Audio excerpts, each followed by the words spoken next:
in this relationship with my husband, I remember that stuff has to stay in place. The minute it's out of place, the relationship is rocky. Coupled with self-esteem, the ability to esteem and have good boundaries and take care of the self. So those are some of the things I think about to kind of keep myself ordered around this issue of relationship. Now I'm going to give you some other qualities that I think are present in healthy relationships. Qualities that came up to me when I was thinking about how to make sense out of a lecture like this. Some of it's similar, but it may help you understand the subject a little bit more deeply. One is that reality prevails. In other words, people work to tell the truth in the relationship. You know, when I don't want to say something to Pat, I used to just not say anything and try to scoot through. Now I'll say to Pat, I don't want to talk about that, or I'm not going to discuss that subject. I'll let him know that that is going on, and then I'll stand the vicissitudes of him trying to find out if he persists. Sometimes he doesn't want to know, especially if I look at him and say, if we persist in this, you will be sorry. He's learned to know that he probably will be, because I will probably lose control. I do know some things that I ought not to talk about. Power is shared and differences are negotiated. Here's another one. There's caring with detachment. That's hard. That is real hard if you're not taking good care of you. In other words, you stand back and let your partner have whatever consequences they're going to have as a result of their choices. You have to remember your partner and other people, including your children, whoever, they are on their own journey. They're on their own path. That path is for them. They have their own consequences. Sometimes you really have to step back and let it happen, and at the same time take active care of the self. That's real hard when you're watching something and you know you're going to get to suffer too, right? That's part of the commitment. That's part of the bad of being with somebody. Limitations are accepted. Now, by the way, I'm saying this, reality prevails, power is shared, caring and detachment. Let me add something to this. There's, for example, reality prevailing more of the time than less of the time. This isn't a 100% deal. Nobody can do all these things 100%. People are working towards, and it's happening more than it's happening less. Let me amend what I'm saying. Limitations are accepted as much as possible. In other words, all of us have limitations. I was trying to think of one of mine. I've got many, but one that I'm willing to talk about. Gosh, nothing's come. I could do Pat's inventory about his limitations really easily. I was trying to think. I have some limitations around orderliness. I really have to have things in some sort of order in order to think. That can really get in Pat's way because he doesn't need the kind of order I need, and I wind up putting things away that he doesn't want put away because he can never find it again, that sort of thing. Now, because he can't find things when they're put away, and I can only find things when they're put away. Now, that's his limitation and my limitation, and what we've learned to do is accept that each is working that way, and we work at being cooperative within the limitations each of us have. So if you went in our house today, an example would be half the bed's made, mine, half of it isn't, his. I don't like to cook. I was a slave to cooking for many years and grew to absolutely hate it. I'm not able to find it a creative experience. Pat loves to cook. Absolutely loves to get in there. So he cooks, and guess what I do, which he does not do well? I clean up, and I'm happy to clean up.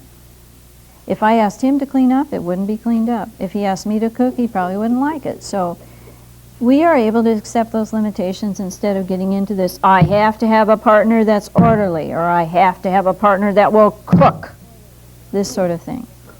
We accept our limitations. There's many other limitations we have. For example, my husband likes old cars that stink and rumble around. I hate that kind of thing. So we have 2 cars. We cooperate. Sometimes I can't ride in his, and I go to Phoenix all by myself with him driving behind me because he doesn't want to ride in my car. We support each other's efforts at self-care, and we take responsibility for our own issues of self-care.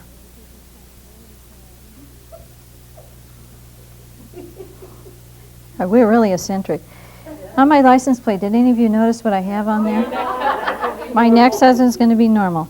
I think that he's eccentric. Now, he looks at me and he thinks I'm eccentric. My next husband's going to be normal. Do you know I've had people leap out of the parking lot, grab my door and open it and ask me where I got that thing? I was driving out of Revco, backing out of Revco the other day, and these people were standing in front of my car just bending over, laughing, and I noticed it because I'd seen them in Revco. And I just happened to notice the 2 couples, and so I looked up and, oh, there's a couple, and and then they're looking, and they were laughing, bending over, and finally one of them pointed at my license plate because her husband hadn't seen it, and she was dragging him over, going, and I knew what she was doing, telling him how eccentric he is, and loving the experience. At a car wash in Phoenix. I'll get you one if you want one. I've gotten about 4 of them. In fact, I kept a stack in my trunk.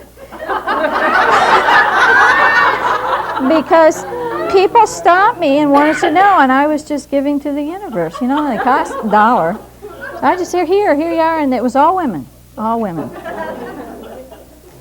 Last thing is that people have realistic expectations for their partners and what they're going to get out of the relationship. You're going to get both the good and the bad. And you're going to get, what you're going to get are the wonderful things from your partner and the things that aren't so wonderful. My husband has, well, he's been an absolute challenge, believe me. And I know I've been a challenge to him. But I tell you, my husband has been the wind beneath my wings. And that's been pretty important to me. So I take the good and the bad in this relationship, and I actually, some of these things that I used to call bad, I never call bad anymore. I just call it my husband or my sons or my daughter or my son-in-law or whatever it is, just being who they are. And I've learned, as long as it's not a boundary violation to me, I can accept it. Okay? Last thing, there's a couple of other things I want to say in that. Usually you'll see in healthy relationships or ones that are working, people do mental inventories on the positive aspects of the relationships and remember those.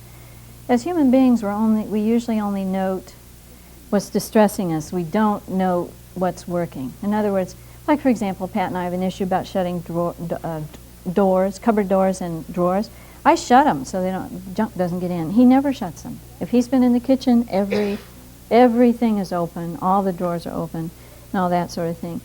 And I confronted him one day. I said, I just can't stand this. Could you please start shutting? He said, I'll try. Well, he did it very well, but I never noticed.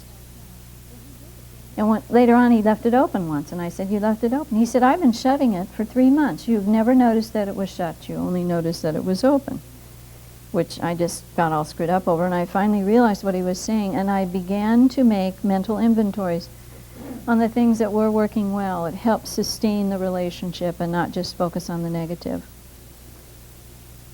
And I think in healthy relationships, again, there's nonviolence. And people make conscious choices about what to fight about. So in closing with this, as you know, if you've ever read anything I've written or listened to anything I've talked about or anything, you know that my life has not been easy. And my partnership with my husband has not been easy either, but it's been totally worth it. I've learned these things and I do these things that I've been talking about. Totally worth it because it's really, like I think I said in an earlier lecture, my children became my making. Remember I told you I was so damaged I couldn't do it for me and I learned to do it for them? My husband has been my making. Not that he's responsible for that or that I couldn't have done it without him, but in relationship, not only with our children, but in relationship with our partners, they teach us many things. And the biggest thing they're teaching us is to love. Never forget that. And with that, I'm going to close this lecture. Thank you very much.